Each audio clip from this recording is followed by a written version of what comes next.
فداک یا رسول اللہ، فداک یا رسول اللہ، فداک یا رسول اللہ، فداک. نحمده ونصلي ونسلم على رسوله الكريم اما بعد فاعوذ بالله من الشيطان الرجيم. بسم الله الرحمن الرحيم. یا صاحب الجمال و یا سید البشر من وجهك المنیر لقد نور القمر لا يمكن الثناء كما كان حقه بعد از خدا بزرگ توئی قصہ مختصر. سامعین کرام، آج ہمارے پاس ایک سوال ہے. ہمارے ایک دوست نے ہم سے یہ سوال پوچھا ہے کہ بعض لوگ میلاد النبی کے حوالے سے ایک سوال کرتے ہیں اور وہ کہتے ہیں کہ میلاد النبی کو عید نہیں کہنا چاہیے، اور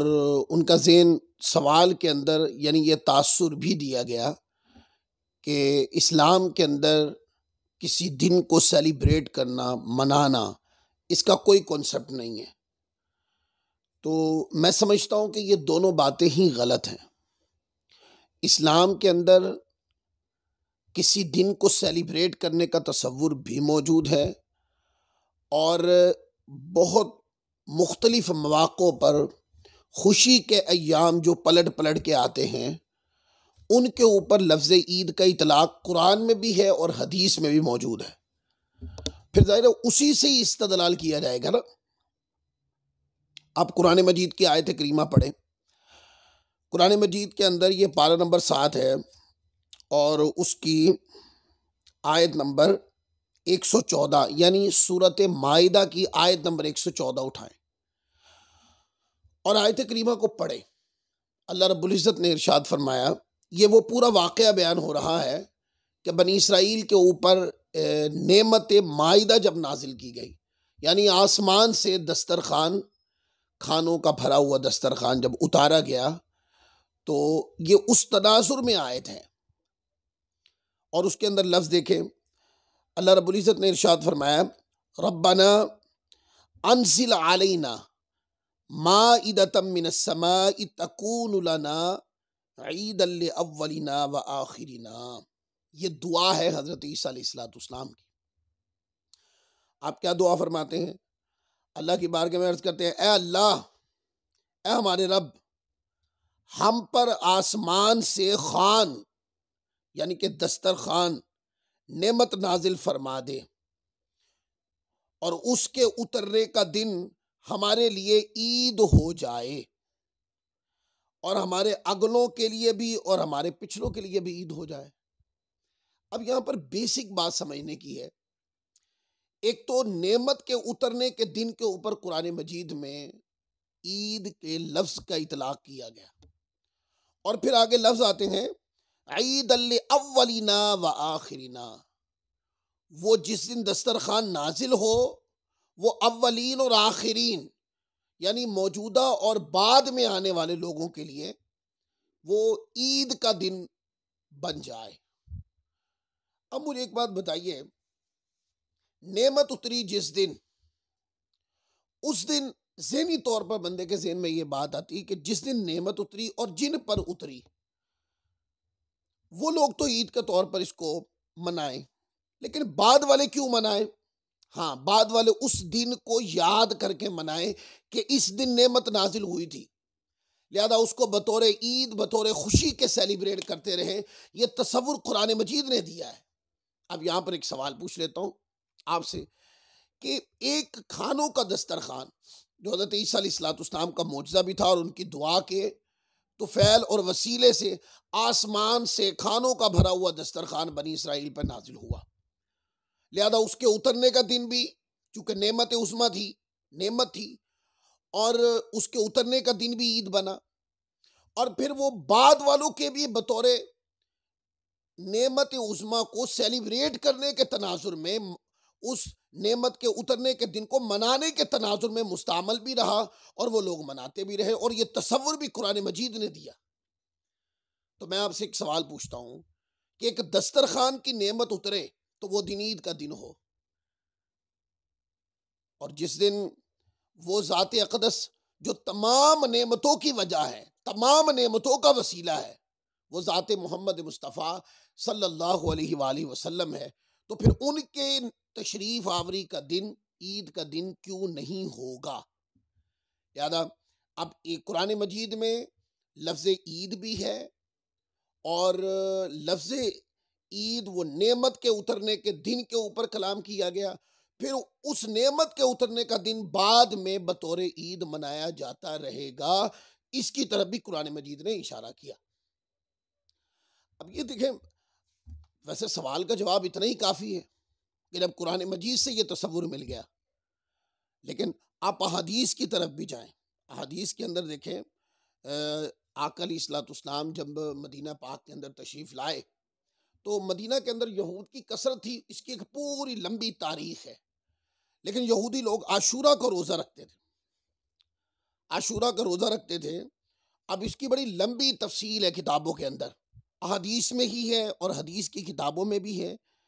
یعنی کہ احادیث کے اندر بھی موجود ہے اور حدیث کی کتابوں میں کثرت کے ساتھ علماء نے اس موضوع پر روایات کو لکھا ہے، اور ایک لمبی تاریخ ہے کہ جب ان سے پوچھا گیا کہ تم لوگ روزہ کیوں رکھتے ہو، تو انہوں نے اس دن کا یہ جواب دیا کہ یہ وہ دن ہے جس نے ہمیں موسیٰ علیہ الصلوۃ والسلام کے وسیلے سے فرعون سے چھٹکارا ملا، لہذا ہم اس دن کو روزہ رکھ کے مناتے ہیں، اس دن کو سیلیبریٹ کرتے ہیں۔ اور یہ بھی آپ کو بتا دوں، یہ صحیح بخاری شریف کے اندر اس کی تفصیلات موجود ہیں کہ یہودی لوگ عاشورہ کا جو دن تھا، عاشورہ کا دن یہودی لوگ جب آقا علیہ الصلوۃ والسلام مدینہ پاک آئے تو وہ اس دن کو بطور عید سیلیبریٹ کرتے تھے، روزہ رکھتے تھے اور عید کی طرح خوشی اس کی مناتے تھے اور ہر سال مناتے تھے۔ اور اس کے اوپر صحیح بخاری اٹھائیں، کتاب الصوم، اس کے اندر ہے حدیث نمبر 1901 حدیث اٹھائیں، اس کے اندر ہے جب پوچھا گیا یوم عاشورہ کو یہود یوم عید شمار کرتے تھے،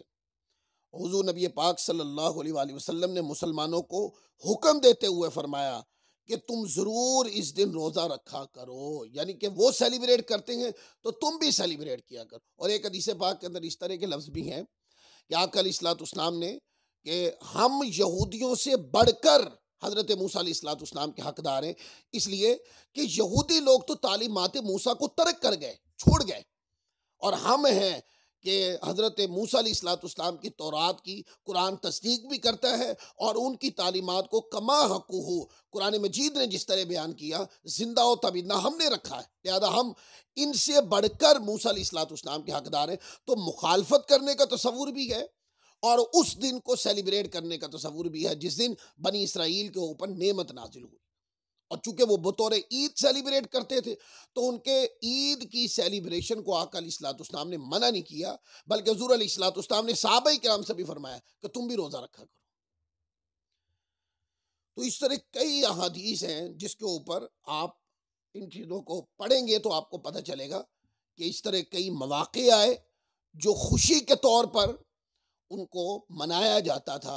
اور اس کے اندر تصور سیلیبریشن موجود ہے۔ آپ پھر آگے چلیں کہ یہ جو احادیث ہے اس کے اوپر ایک بہت بڑا حوالہ کوٹ کر دیتا ہوں صحیح بخاری شریف کے شارح کے طور پر، کہ دنیا میں سب سے بڑے حدیث کے صحیح بخاری کے تناظر میں جو سب سے بڑے شارح ہیں وہ حضرت امام ابن حجر اسقلانی ہے یا پھر علامہ عینی رحمۃ اللہ علیہ، یہ دو ہیں۔ علامہ ابن حجر اسقلانی رحمۃ اللہ علیہ یہ جو ساری بنی اسرائیل کی میں نے روایات پڑھی کہ عاشورہ کے دن کو ایک تو بطور عید سیلیبریٹ کرتے تھے، اور پھر کیا کرتے، وہ اس دن کو مناتے بھی تھے کیونکہ ان پر نعمت نازل ہوئی تھی، ان کو آزادی کی نعمت ملی تھی۔ اس کے اوپر شیخ الاسلام علامہ ابو الفضل ابن حجر اسقلانی رحمۃ اللہ علیہ وہ اس کے اوپر بیان کرتے ہیں اپنی کتاب کے اندر، وہ کہتے ہیں میرے نزدیک یوم میلاد النبی منانے کی اساس دلیل وہ روایت ہے جسے صحیحین میں روایت کیا گیا کہ حضور علیہ الصلوۃ والسلام مدینہ میں تشریف لائے تو آپ صلی اللہ علیہ وسلم نے یہود کو عاشورہ کے دن روزہ رکھتے ہوئے پایا۔ آپ صلی اللہ علیہ وآلہ وسلم نے ان سے پوچھا ایسا کیوں کرتے ہو؟ اس پر وہ عرض کنا ہوئے کہ اس دن اللہ تعالیٰ نے فرعون کو غرق کیا اور موسیٰ علیہ السلام کو نجات دی۔ ہم اللہ تعالیٰ کی بارگاہ میں شکر بجا لانے کے لیے اس دن کا روزہ بھی رکھتے ہیں اور اس کو بطور عید سیلیبریٹ بھی کرتے ہیں کہ ان کے اوپر یہ آزادی کی نعمت ملی اور دشمن غرق ہو گیا، لہذا وہ اس دن اللہ کا شکر ادا کرتے ہیں۔ تو جو میلاد النبی آتا ہے تو میلاد النبی کے طور پر بھی لوگ آقا علیہ السلام کی جو نعمت عظمیٰ ہے، کائنات میں سب سے بڑی نعمت اللہ رب العزت کی، وہ ذات مصطفیٰ صلی اللہ علیہ وآلہ وسلم کی صورت میں اس امت کو عطا کی گئی۔ تو 12 ربیع الاول میلاد النبی کا جب دن آتا ہے تو اس دن خاص کر اس نعمت کا شکریہ ادا کرنے کے لیے لوگ اس دن کو سیلیبریٹ کرتے ہیں، روزہ رکھتے ہیں اور روزہ رکھ کر اس دن کو مناتے ہیں۔ پھر آگے دیکھیں آپ، اس کے اوپر کئی ائمہ ہیں، میں ائمہ کے حوالے اس لیے کوٹ نہیں کر رہا ہوں کہ ائمہ کے حوالوں کو لوگ رد کر دیتے ہیں، لہذا میں وہ ائمہ کے حوالے کوٹ نہیں کر رہا ہوں، میں زیادہ تر حدیث کے مواد کو بیان کر رہا ہوں۔ پھر آپ اٹھائیں صحیح بخاری کتاب الحج اٹھائیں اور حدیث نمبر 1515 اٹھائیں، اس کے اندر واضح طور پر ہے کہ جس دن کعبہ کا غلاف چینج کیا جاتا، کعبہ کے غلاف کو جس دن تبدیل کیا جاتا، اس دن کو بھی بطور عید سیلیبریٹ کیا جاتا، اور حضور علیہ السلام نے بطور عید یوم غلاف کعبہ بطور عید سیلیبریٹ کیا جاتا تھا، آقا علیہ السلام نے منع نہیں فرمایا، کیونکہ شریعت کے احکام سے یہ چیز ٹکراتی نہیں تھی۔ اب ایک اور بڑی واضح روایت، یہ بھی صحیح بخاری شریف سے ہے، صحیح بخاری اٹھائیں کتاب الایمان اور حدیث نمبر 45 اٹھا کے دیکھیں، اس کے اندر پورا ایک واقعہ ہے کہ یہودی نے حضرت فاروق اعظم رضی اللہ تعالیٰ عنہ سے ایک سوال پوچھا۔ انہوں نے کہا کہ قرآن مجید کے اندر ایک آیت ہے، اگر وہ ہماری تورات میں نازل ہوتی تو ہم اس کے آیت کے نازل ہونے کے دن کو بطور عید کے سیلیبریٹ کرتے، یعنی عید کے طور پر مناتے۔ اس پر حضرت فاروق اعظم رضی اللہ تعالیٰ عنہ نے کہ تم بطور عید مناتے، اس بات کو رد کرتے ہوئے کہ تم مناتے، آپ نے فرمایا، آپ اس کے اوپر فاروق اعظم رضی اللہ تعالیٰ عنہ نے فرمایا جس دن اور جس جگہ یہ آیت کریمہ نازل ہوئی، آپ فرماتے ہیں کہ ہم اس دن کو پہچانتے ہیں۔ اچھا، وہ دن کون سا تھا؟ اس کی تفصیلات پہ چلے رہے۔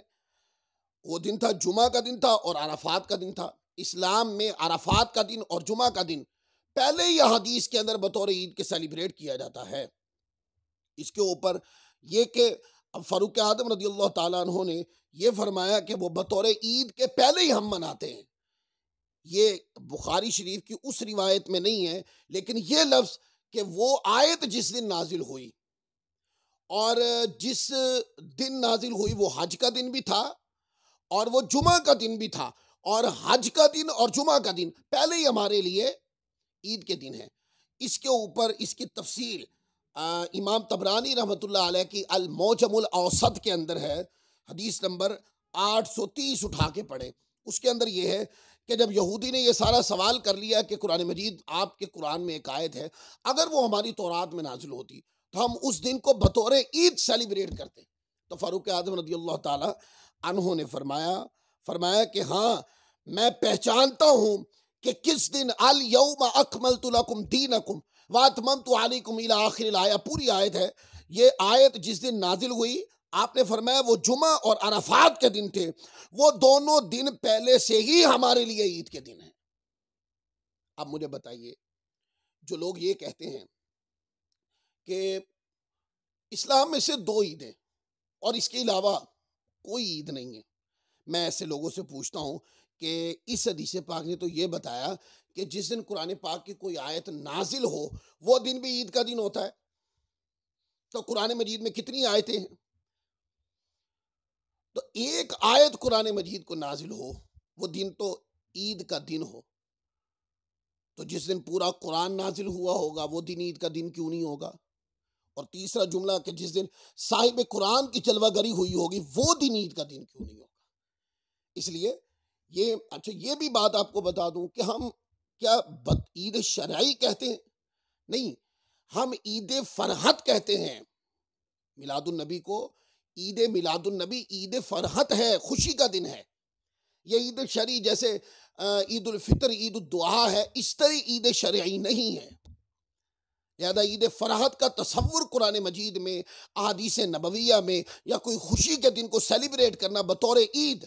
یہ تصور اور اس تصور کی حقانیت قرآن مجید کی آیت اور احادیث نبویہ میں موجود ہے، جو میں آپ کو بتا رہا ہوں۔ پھر آپ دیکھیں جمعہ کے دن عید کا دن ہے، اس کے اوپر بڑی روایات، اس کا کوئی بندہ انکار نہیں کر سکتا، لیکن میں آپ کو بتاتا ہوں کہ یہ تو بات پختہ ہے کہ جمعہ کا دن عید کا دن ہے۔ جیسے میں نے ابھی طبرانی سے آپ کو پڑھ کے سنایا کہ فاروق اعظم رضی اللہ تعالی عنہ نے اس یہودی کو جواب دیتے ہوئے فرمایا کہ ہاں، یہ آیت جس دن نازل ہوئی وہ جمعہ کا دن تھا اور عرفات کا دن تھا، وہ دونوں ہی ہمارے لیے عید کے دن ہیں۔ تو اس حدیث پاک سے یہ پتہ چلا کہ جمعہ کا دن عید کا دن ہے، پر جمعہ کا دن عید کا دن کیوں ہے، اس کی تفصیل حدیث پاک کے اندر آئی ہے۔ وہ کیا ہے؟ وہ دیکھیں، حضرت اوس بن اوس رضی اللہ تعالی عنہ روایت کرتے ہیں، یہ سنن ابی داؤد ہے، کتاب الصلاۃ ہے، اور اس کی حدیث نمبر 1047 اٹھا کے پڑھیں، اس کے اندر واضح ہے۔ اوس بن اوس رضی اللہ تعالی عنہ روایت کرتے ہیں، آقا علیہ الصلوۃ والسلام نے ارشاد فرمایا کہ تمہارے دنوں میں سب سے افضل دن جمعہ کا دن ہے۔ اب جمعہ کی وجہ یہ تو بتا دیا کہ جمعہ کا دن سب سے افضل ہے، جب اس کی وجہ افضلیت آقا علیہ الصلوۃ والسلام نے ارشاد فرمائی تو پتہ کیا فرمایا کہ اس دن آدم علیہ الصلوۃ والسلام کی ولادت یعنی کہ ان کی تخلیق فرمائی گئی۔ تو جمعہ کے دن کہ جمعہ سب ہفتے میں سارے دنوں سے افضل ہے، اس کی وجہ افضلیت یہ ہے کہ اس دن اللہ کے نبی کا میلاد ہوا۔ تو جس دن آدم علیہ الصلوۃ والسلام کا میلاد ہو، وہ دن پورے ہفتے کے دنوں پہ سردار ہو جائے اور افضلیت میں بڑھ جائے، تو جس دن آدم علیہ الصلوۃ والسلام کے امام سیدنا ذات محمد مصطفیٰ کی جلوہ گری اس دنیا میں ہوئی، تو مجھے بتاؤ وہ کتنی بڑی عید، اور بلکہ عیدوں کی عید اور اس دن کی افضلیت کا عالم کیا ہوگا۔ یہ میں آپ کو بہت شارٹ کٹ یہ ساری باتیں بتا رہا ہوں۔ اسی طرح کی ایک روایت کہ جمعہ کا دن عید کا دن ہے،